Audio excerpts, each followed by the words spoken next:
I study cell movement, cell migration. This is how cells move from one place to another. The types of cells I'm talking about are things like white blood cells that move around in our bodies to chase bacteria. But there's cells in our bodies that we don't want to move. For example, metastatic cancer cells can move out of a primary tumour and go and form a secondary tumour somewhere else in the body. And that's seriously bad for the patient, so we don't want those cells to move.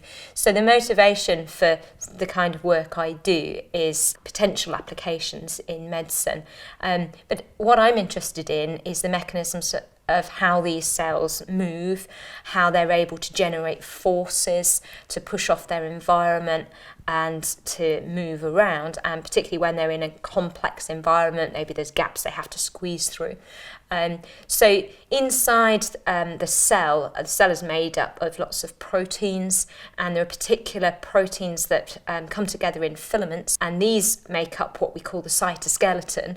And there's two main protein filaments in the cytoskeleton that I work on. One is actin and the other is microtubules. And these filaments are able to what we call polymerize, so subunits are added on to the ends, and if this is done as the filament is against the edge of the cell, then adding more subunits onto the end can actually push the front of the cell forwards, and that's one of the mechanisms for how cells can move. And another mechanism is when these filaments are combined with proteins that we call molecular motors.